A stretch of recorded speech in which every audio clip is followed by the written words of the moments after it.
Hello everyone and welcome back to the UConn Huskies Dynasty. The undefeated UConn Huskies head to Kansas to face off against the Jayhawks. UConn, of course, coming off the narrow victory versus Texas Tech, and Kansas coming off a loss to one of the top dogs in the Big 12 so far this season, Houston. And their only victories against much lesser opponents in an FCS squad and Sam Houston. This is a Kansas squad that appears to have fallen a little bit behind in recruiting in recent years. Quarterback one is Joey Arcuri, an 80 overall scrambler archetype quarterback with 94 speed. The big star on the team, though, is the junior wideout Damian Roach, all the way up to an 89 overall. Should be a fun battle between him and George Kiki. It's not a bad roster, but it's just not an incredible one either. They do have a pretty solid offensive line and a couple big name guys on defense like Malachi Jones, the senior linebacker. But their biggest concern right now has to be the defensive backs. Their best corner is a 78 overall in Moses Hawkins, and there's a chance that they might get scorched today. As always, though, we never want to underestimate these teams.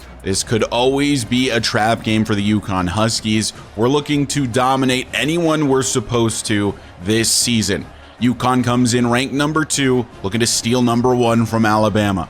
So out onto the field comes the UConn Huskies offense. The freshman quarterback John Pelshak coming off of the worst performance of his young career, though it still ended up in a win, so you got to be pretty happy about that as Dorian Tobin gets the carry, hits a spin move, and a big pickup of 17 to start the day for Tobin. Max Cadet checks in after one play, had a big game last week. First and 10 from the 42, and Cadet gets the carry, trucks over one defender, and falling forward just shy of that first down marker. On 2nd and inches from the 48, it's play action, and then a throw to the left side for Tobin is completed from Pelshak, and we're already up to the Kansas 31. Tobin back in the backfield on 1st down and 10, as Pelshak looks to throw and gets it out quickly to Overhauser, and that's the shortest pickup so far on the day. 2nd down and 7. Pelshak to throw, and again on the drag route underneath. This time it's Dalton Schmizniak on the reception, and sets up a 3rd and very short. Pelshak out of the shotgun. It's Tobin in the backfield with him. Tobin will get the carry, bounces this to the outside. One man to beat, he can't do it. Down at the 13, but still good enough for the first. In the red zone now, Pelshak to throw. Corner, end zone for Dalton. It's a little overthrown. We know how much this team has struggled in the red zone in years past. On 2nd down and 10 from the 13. Back to pass with Pelshak. He gets this out to Tobin. Missing the block is Sanders. And it's a 3rd and 10. That was designed as a little bit of a bubble screen for Tobin. Sanders just not picking up the block. 3rd and 10 from the 13. Pelshak back to pass. Another running back screen. This one gets to Max Cadet. Makes 2 men miss and finds the end zone. Touchdown UConn. Max Cadet picking up where he left off last week. Finding a reception on the screen pass and making a nasty move to find the end zone. UConn strikes first. So now we will see the Kansas offense for the first time today, led out by the junior quarterback Joey Arcuri. In the backfield with him is Archer Mastrud, it doesn't matter, as this falls incomplete. And there's the main back, number 24, Miguel Fumagalli. Keep an eye out for the wide receiver number 19. That is Damian Roach. Arcuri going to step up to scramble. He is very fast. He's got a lot of speed here in the open field, but he coughs up the football. It is recovered by Joel Wimbley, the second receiver, and Kansas keeps the positive gain. It looks like Santos may be the one that forced that out. So a big gain, but a scary one for the Kansas quarterback. Now they are at the 43 as they'll throw quickly. This one completed. Hepburn is very nearby. 2nd and 8 out of the pistol for Kansas. Arcuri scrambling to his right, maybe going to take off to run. No, he saw Biggs there, decides to throw it away. Biggs has been quite the presence in the middle ever since he took over as the 2nd sub linebacker. 3rd and 8 here for Kansas. Arcuri scrambling right side again, being chased down. He finds the edge. He finds the first. That's what that kind of speed at quarterback will do for you. Up to the 47. Big time first down for Joey Arcuri. Corin Daly jumping there, but not getting called on it. Fumagalli gets his first carry of the day, and Nate Putu brings him down after a pickup of 3. With how much Arcuri likes to scramble, there's a chance we may need to start putting a permanent spy on him. 2nd and 7 from the 44. Arcuri stepping up over the middle, a little underthrown for his receiver. The target was Assad Ginn. Another third down situation, 3rd and 7. They're bringing a man over in motion. Actually, he's just coming back into the backfield. Arcuri to throw over the middle. That is completed, but then forced out by A.J. Hepburn. Incomplete, 4th and 7. Looks like they may be lined up to go for this. No, it is a very long field goal, 61.5 yards from the Kansas kicker. It's on its way. It's accurate if it has the leg, and it does. Through the uprights from 61 plus for the Jayhawks. That is incredible. And they get on the scoreboard as well. 7-3, now your score. Well, nice to know that they've got a kicker with an absolutely gigantic leg. So if it comes down to it, they'll be able to make long field goals. 1st and 10 from the 25 to start a new drive for John Pelshak.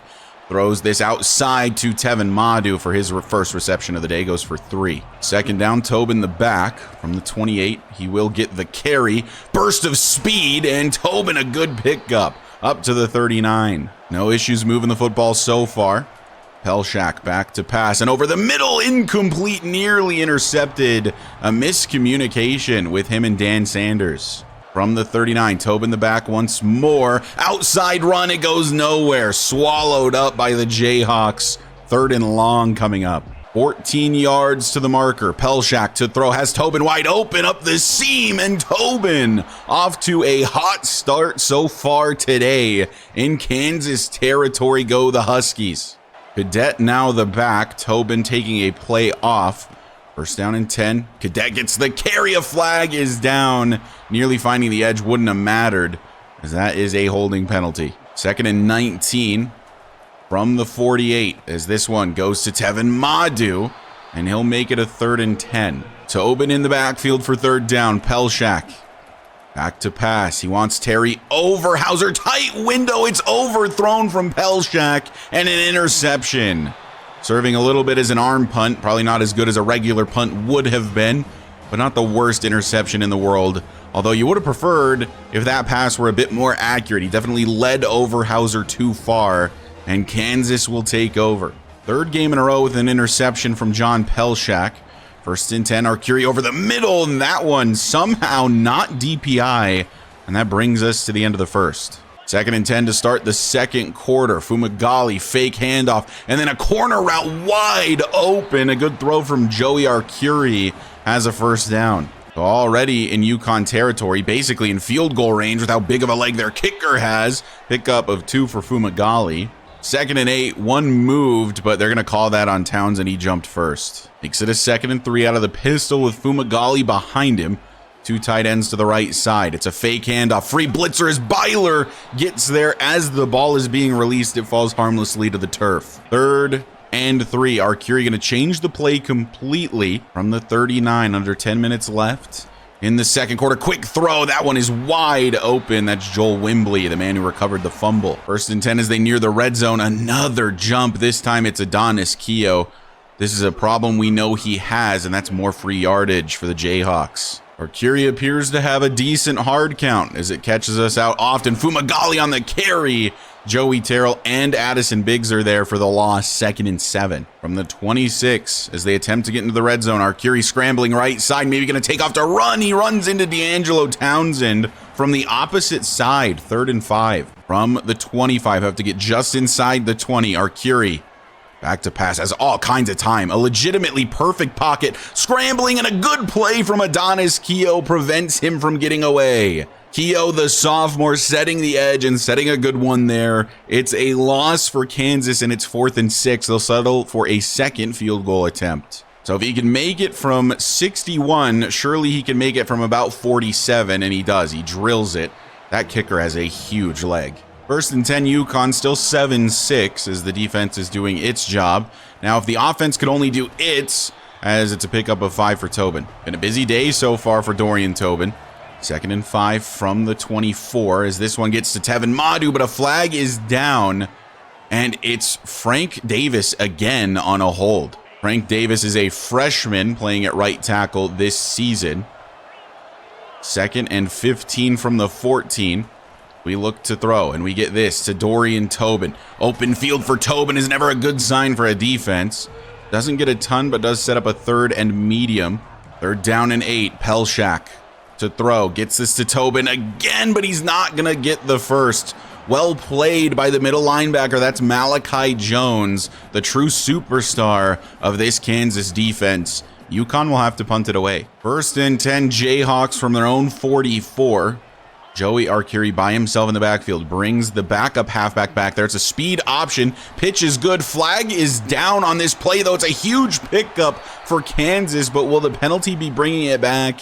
It is. It's going to be another holding call this time on Kansas and not on UConn. So first and 20 from the 34 now. Arcuri throwing over the middle. Santos beat. That's Damian Roach, I think for the first time today. Second down and 8 for Arcuri. Fumagalli behind him. Fake handoff and Arcuri throwing deep downfield.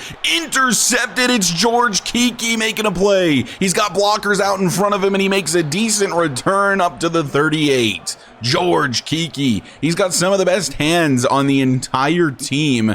Goes up, mosses the receiver, and picks it off. A turnover for UConn. They'll take over. Been a little bit of a struggle for UConn on the offensive side of the ball. Even going back to last week versus Texas Tech. Get a carry here from Max Cadet. Trucks one defender and gets 6. Still Cadet in the backfield. 2nd and 4.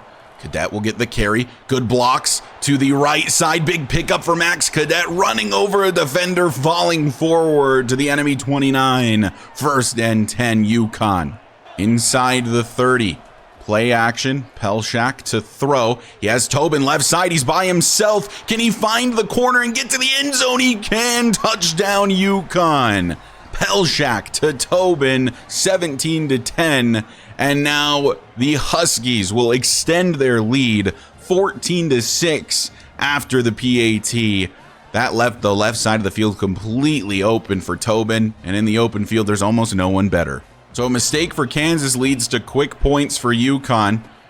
And they cash back in on this new drive. Fumagalli with a decent pickup. 2 minutes left to play in the half. Feels like it's gone by very quickly. 14-6 is the score. Arcuri to throw. And left side, that is completed to Damian Roach, who holds on through the Santos hit. And they hurry it up. 1:50 left to play. Arcuri out of the shotgun will look to throw again. And throwing right side. This is incomplete. There is a flag down. It's another holding penalty.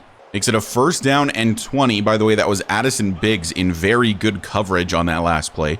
First and 20 from the 23. Arcuri throws. Check down, but it goes off of Corin Daly and incomplete. Second down, empty set for Joey.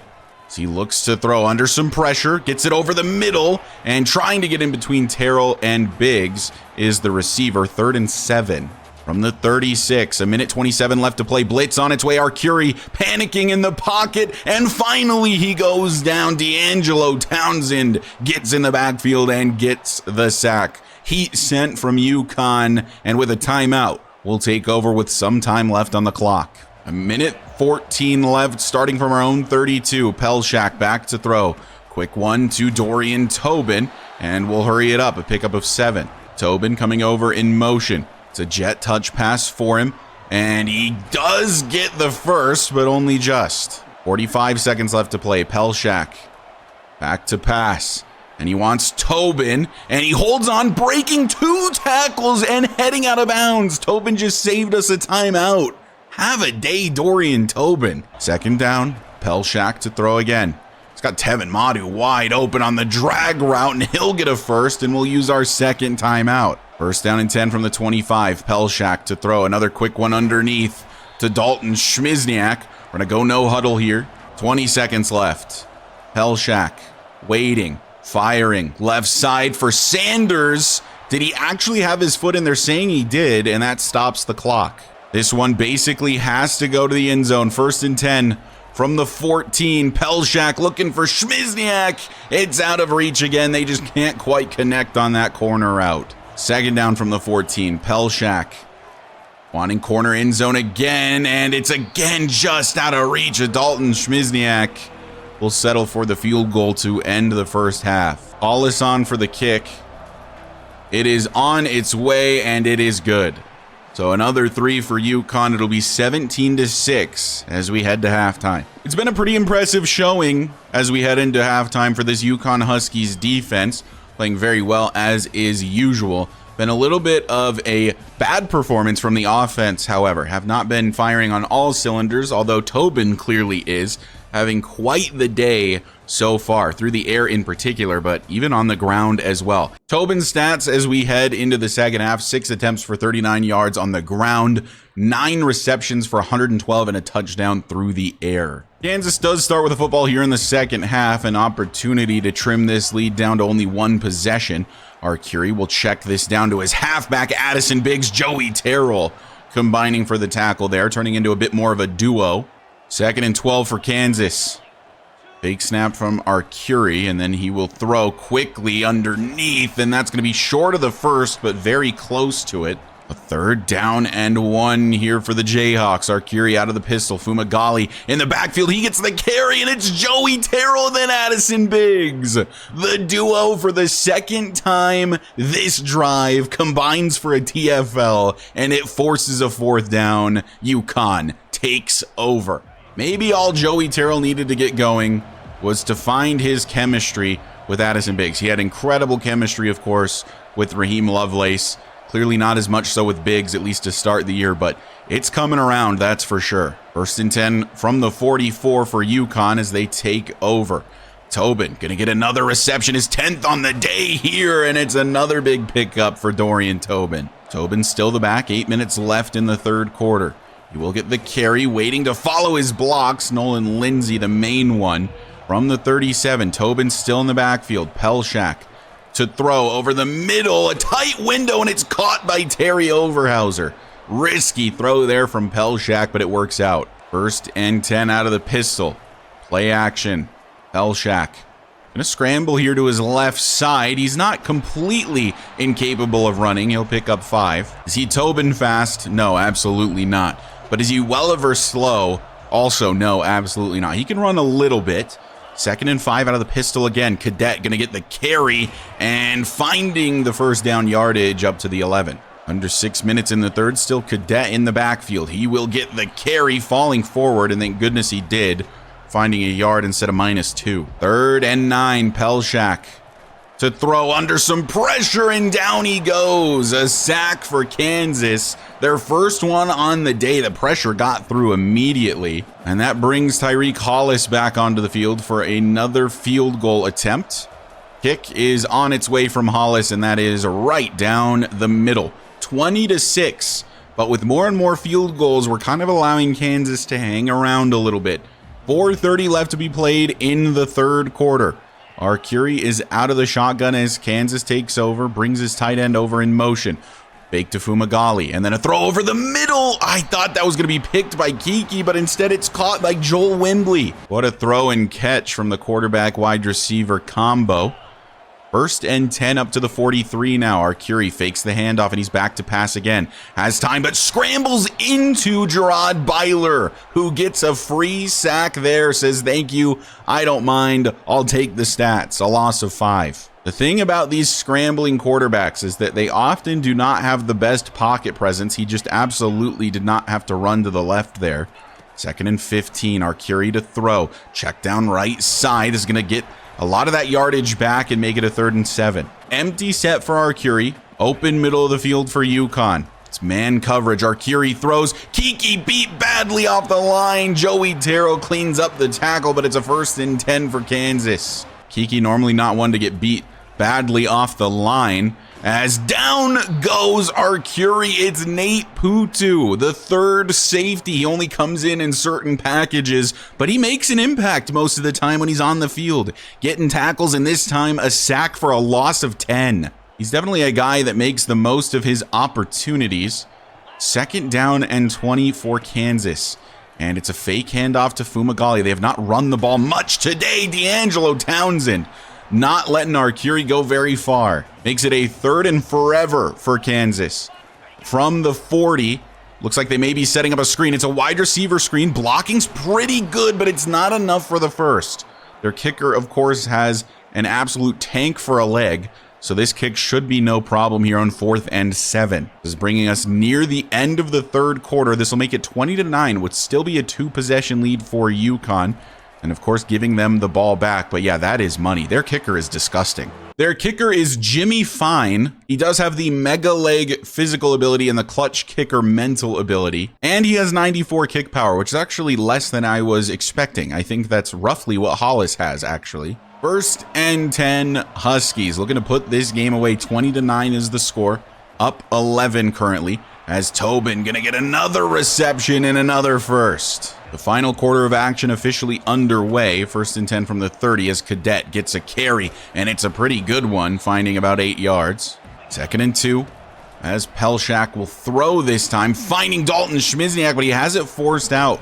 A quiet day for the junior wideout. 3rd down and 2 here. Pelshak hands off Cadet, and I don't think that one was ever in doubt. Those short yardage situations and Max Cadet are quite the combo. 1st and 10 as the clock begins to whittle away. Under 10 minutes left to play. Cadet on another carry, getting 5. 2nd down, Pelshak will look to throw this time, and he gets it to his tight end, Dan Sanders, and he'll get the first up to the enemy 42. 1st and 10, Pelshak looking to throw again, and Tobin just open on these drag routes, hits a spin move and has a first up inside the 30. They keep leaving Dorian Tobin, one of the fastest men in all of college football, wide open on these short drag routes. You think I'm not going to give him the football? I absolutely am, basically every time. Tevin Madu, the beneficiary this time, gets 7. Now on a 2nd and 3, 7.5 left to play. As Cadet will get the carry, and following the block of Nolan Lindsay gets a first. So another fresh set of downs. Don Lambo has checked into the game. He'll get a carry here and a chance to prove his worth. He gets 5. 6 minutes left in the final quarter as UConn is driving. And it's a carry for Cadet. Breaks a tackle, hits a spin, falling forward. But Dan Sanders is holding down the field. We didn't even need that hold. He wasn't really all that near the play. And so now what was a pretty positive pickup ends up being a 2nd and 11. Cadet always fighting for those extra yards. You love to see it, even though that play comes back. You always like to see that from Max Cadet. Lane opens up another hold, though, it looks like. This one on Manny Smith. That has to be incredibly frustrating if you're Max Cadet. 2 really good runs ruined by your teammates with holding penalties as Dalton Schmizniak gets a reception and makes it a 3rd down and 8. From the 12 to throw is Pelshak. Throwing off his back foot, finding Tevin Madu. Can he break a tackle? No. 4th down and 4. So one of these short from the hashes kicks for Tyreek Hollis. It is on its way, and it is good. Man, you really have to push that far to the left to get those to go in. UConn obviously in full control of this game, but we are letting Kansas kind of hang around a bit. It's only a 2-touchdown lead for the Huskies, and you don't love to see that when it comes to crunch time, as anything could happen in football.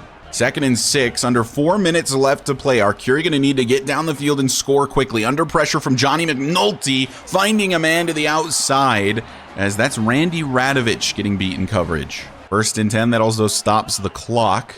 And from the 38, bringing a man in motion, it's the backup halfback, Archer Mastrud, and he will get the reception here. Biggs bringing him down.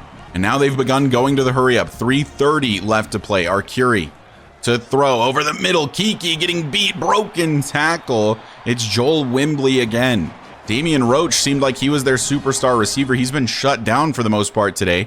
Joel Wimbley has been the main guy. Arcuri throwing this time. He will find Roach, immediately making me eat my words. He picks up roughly 10, 2nd and inches. From the 31, 3 minutes left to play. Arcuri takes the snap, looks to throw, and over the middle, that one is completed. It's Wimbley again, holding on through the Kiki contact. He's done that a few times now. Kiki really only having a good day because of the interception he had earlier.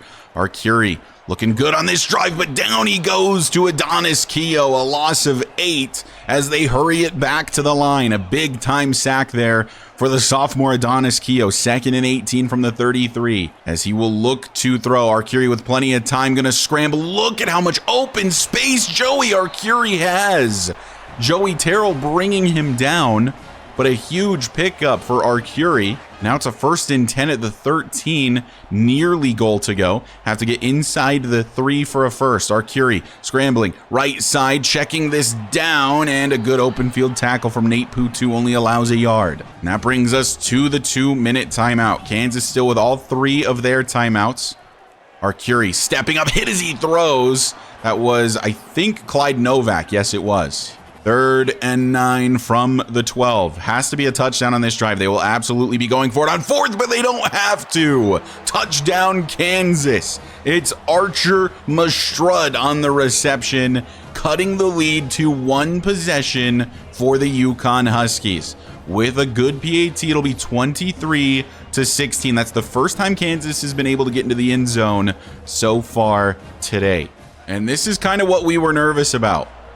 Now they're within a possession. They have all 3 of their timeouts. And basically 2 minutes left to play to get some stops. Tobin makes a move. He's into the open field. Dorian Tobin, is he going to ice the game right here? It looks like he is. Dorian Tobin. They took him off the Heisman list last week. Put him back on it. What a day from Dorian Tobin. The dagger straight through the hearts of the Kansas Jayhawks hopefuls looking for an upset today. Tobin said, no thank you. So 1st and 10 Kansas, only 1 play off for this offense, as this is a throw underneath and incomplete, forced out by Joey Terrell. So as quickly as they managed to score on that last drive, they got to do it even faster this time and try to save those timeouts if they can. Arcuri throwing right side. That is completed. Kiki just cannot stop Joel Wimbley. He's getting bodied here in the second half. Wimbley just has George Kiki's number. 1st and 10 from the 41. Wimbley beat him off the line again. I don't know if you were watching the matchup on the right side. He didn't ultimately go that way. But man, oh man, George Kiki getting bullied out there. Here in the second half, he had the interception. It's going to make his game look pretty good on the stat sheet, but we all saw how badly he got beat today. Johnny McNulty can't bring him down, but forces him into D'Angelo Townsend. 1 minute and 11 seconds left to be played. Clock still ticking. Joey Arcuri, 3rd and 2, empty set to throw. Has time, and underneath over the middle, finding his target. That's Reggie Roundtree on the reception. From the 34, Arcuri to pass. Has a great pocket, all kinds of time. Scrambling now, throwing downfield. Could have been intercepted from Kiki, a bad throw. 4th down and 10, the game comes down to this. Joey Arcuri throwing downfield, that is completed. And who's it against? It's against George Kiki. We switched sides of the field thinking maybe he'd be a better matchup versus Damian Roach, but he allows another one. 36 seconds. George Kiki kind of getting exposed today. 1st and 10 from the 12. Arcuri running out of time. Corn Daly in the backfield. He gets away, scrambling to the right side. He could have run that in for a touchdown probably.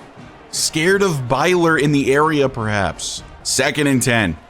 Arcuri stepping up, down he goes. D'Angelo Townsend, his 3rd sack of the day. 3rd down and 12. The clock is still moving. They don't have any timeouts left. There's only 18 seconds left on the clock. And Arcuri back to pass again, and he overthrows the hell out of Fumagalli.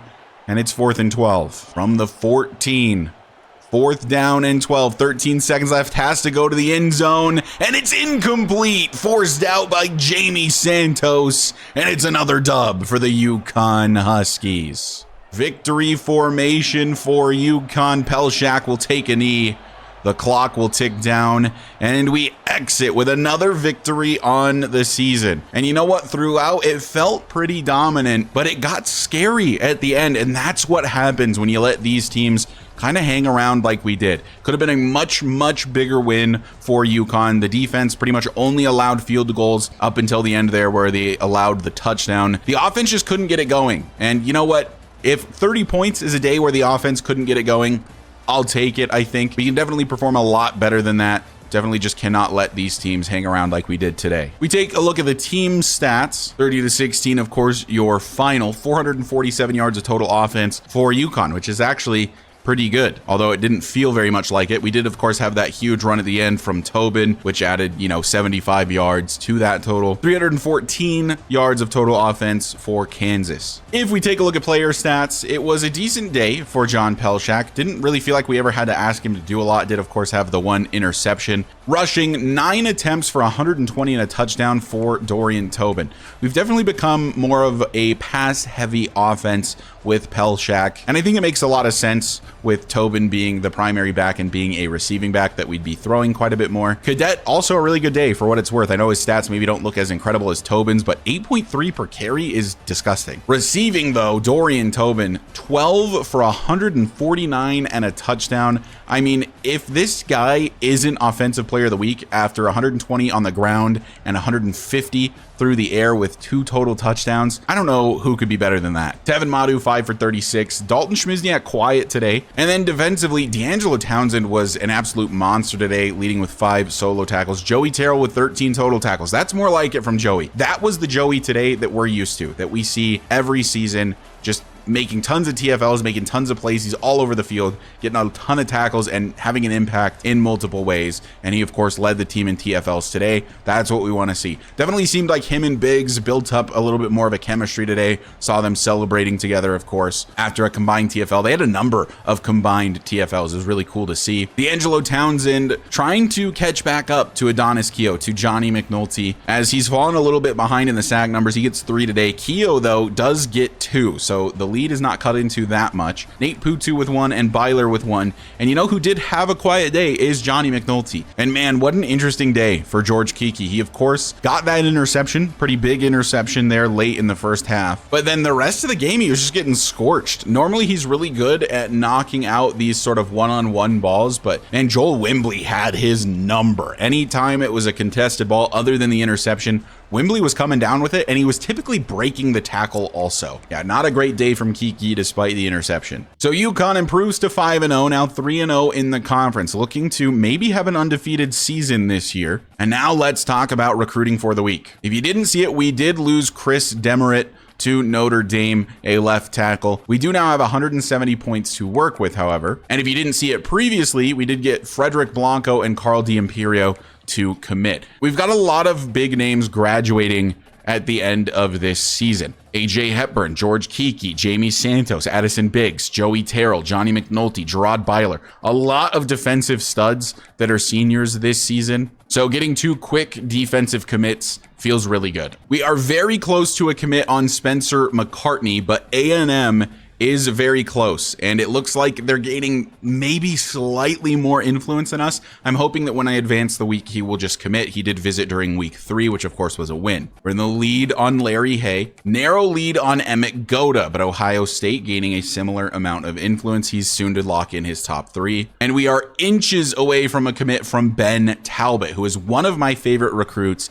in this class. He's a 4-star gem, and he has 96 speed as a corner. I will say, it looks like Auburn might be gaining more influence than us, but their visit isn't scheduled until week number 9. I don't think there's any way he gets stolen from us in this next week. I would be genuinely devastated if we didn't get Ben Talbot. I like him a lot. Another guy very close to committing is John Akindele, and it doesn't look like there's much competition here at the moment. And a halfback in Von Borden may also commit this week, as well as a corner in Leon Ansa. So now let's go ahead and advance the week, see what happened around college football, see what commits we get. Spencer McCartney, the 2nd rated player in the country, yet again has committed to the UConn Huskies, a left end from Bel Air, Texas. A huge ad for this UConn D-line of the future. With D'Angelo Townsend graduating, we do have Kevin October, who's probably ready to take over in that role, but Spencer McCartney, in probably just a season or 2, will be ready to dominate alongside Adonis Keogh. Ben Talbot has committed. I'm really excited about him. Corner, obviously a huge need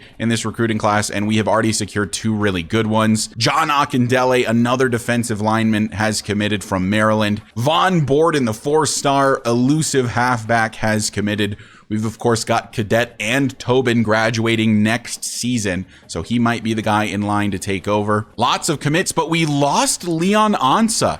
That is very surprising. D'Angelo Townsend is the Big 12 Defensive Player of the Week, much deserved with the 3 sacks he had on the day. D'Angelo Townsend is the National Defensive Player of the Week with that performance as well. Big 12 Offensive Player of the Week, to absolutely no one's surprise, is Dorian Tobin. The guy had nearly 270 total yards and 2 touchdowns. He better be the National Offensive Player of the Week. He's not. Wow. Who could have possibly had a better week than that? Okay, you know what? I take it back. Brian Tutton of Kentucky, 9 for 204 and 5 touchdowns. You know what? That is, I'll give you that. So McCartney, obviously the biggest commit, the number 1 at his position, the number 2 in the country. Second year we've had the number 2 guy in the country commit to UConn. Ben Talbot, huge commit. I've talked about how much I like him. I really hope he's not a bust. And then Von Borden and John Akindele also committing. So already a really good recruiting class, I think, for UConn, currently listed as 4th, now with the 1 5-star and 5 4-stars. Notre Dame is having an insane class, by the way. I'm genuinely shocked that we lost Leon Ansa to Penn State. Oh, it looks like he visited in week 5. I didn't even notice that. I don't think there was any way we could have prevented that then. And if you're paying attention to the top left, you might have noticed that we lost a rank, which makes absolutely no sense. I hate when that happens. We got to win against a conference opponent. Was it a super pretty win? No. But I guess Nebraska's 31-28 win over Ohio State is impressive enough for them to jump us despite the fact that we won a game. Super frustrating. We go down to 3rd instead of being at 2nd. Still received 2 first-place votes. Definitely one of the best teams in the country. But man, this Nebraska team, they made it to the finals last season. They were in the championship game, lost it badly to LSU. It's looking like they're gunning to get back there. Texas Tech takes down undefeated Liberty, who was off to a red-hot start. The Red Raiders putting that to bed, 27-24 victory. They're back up to 5th. It's a really good team. I think their overall does not state how good they actually are. Rest of the top 10 looks like this, with Ohio State rounding it out. And if we continue to scroll, Tulane actually moved up 2 spots, I guess due to losses, despite the fact that they didn't even play anyone. USC gets blown out by Oregon, drops from 4th down to 17th. Michigan State losing to unranked Iowa, dropping from 5th to 18th. So that would have been why Tulane moved up a couple spots. Western Kentucky in the American still performing pretty well. They just beat Memphis 30-24. They're 3-1 on the season. Michigan was unranked a week ago, didn't play anybody, and are now 24th. I just make it make sense, man. Teams that dropped from the rankings are Arizona and Rutgers. TCU is another team receiving votes. And TCU is actually the only other undefeated team remaining in the Big 12. If things remain as they are, it'll be UConn versus TCU in the Big 12 title game. If you're curious about the standings around the rest of college football, the ACC is currently led by Virginia and Georgia Tech. The American has East Carolina and UTSA at the top, but a lot of teams with only 1 loss currently. In the Big 12, it's of course UConn and TCU at the top. Big 10, Nebraska, Oregon, UCLA, and Michigan all still undefeated. In the new look Conference USA, now a full conference once again, Middle Tennessee State and Jacksonville State are the 2 top teams there. In the MAC, Bowling Green and Northern Illinois are both undefeated. In the Mountain West, New Mexico State is 5-1. UTEP, Utah State 3-1. Good on Utah State for bouncing back this season. I think they had 2 wins or maybe 3 on the entirety of the year last year. So they're already back up, or even maybe above that win total. In the Pac-12, which has a lot of new faces, Fresno State is the team leading the way. So if you thought that BYU, SMU, Arizona State were going to come over, they were going to dominate, hasn't been the case. Fresno State has been the best team so far. Oregon State and Washington State have also been good. In the SEC, it's Kentucky and Alabama at the top, undefeated. And in the Sun Belt, Louisiana and Troy, both 4-1. And I know all of you were probably wondering after that performance, did Tobin make it back on Heisman watch? He did. He's currently 3rd in the Heisman Trophy race. He definitely has a chance to win it this season if he can continue to have games like he just had. And the last thing before we end the episode, let's just take a quick look at team stats. John Pelshak's stats on the season are pretty good. In the rushing game, Cadet still leads in terms of total yardage, but Tobin is very close. They're both very close to one another. Tobin actually has more rushing touchdowns, which is a little surprising. Tobin has overtaken Dalton Schmizniak in terms of receiving yards, and they are both tied with 3 touchdowns. Tevin Madu nearing 300 yards yards. Sanders and Overhauser each over 100. In blocking, Lindsey and Davis, the only guys to give up a sack this season. It's been very comfortable for Pelshak for the most part. Defensively, Byler leads in total tackles, but that big performance against Kansas from Terrell brought him up to 29. He is now in second. In terms of TFLs, it's Adonis Keogh, who has been an absolute machine this season, and he does now have the solo lead in sacks, 8-7-6 for Keogh, McNulty, Townsend, who have made quite the trio for pass rushing. Leader in interceptions is Santos with 4. Kiki just got his second. Hepburn, Terrell, Biggs, and Dora each with 1. And I believe we've had 2 or 3 pick sixes this season. But anyway, that is going to do it for this episode. Thank you guys so much for watching and for the continued support. Shout out as always to the channel members. If you want to consider becoming a channel member, you can do so by hitting the join button down below. And you can do it for as low as $1 a month, and it really does help me make these videos. My new semester at college has started back up, but I actually hope to make videos a little bit more frequently going forward. I kind of got a little lost in other things during the break, which is why videos weren't as frequent as I would have liked, but now we're locking back in. But if you find yourself coming back on the regular and you aren't already subscribed, go ahead and hit that sub button for me. It does help me out a lot. And I will see you guys in the next episode where we face off against one of our rivals in UCF, who is 0-4 in the conference so far this season. If you're curious about their overalls, it's 86 down the board. Not a bad team on paper, just struggling to start the year.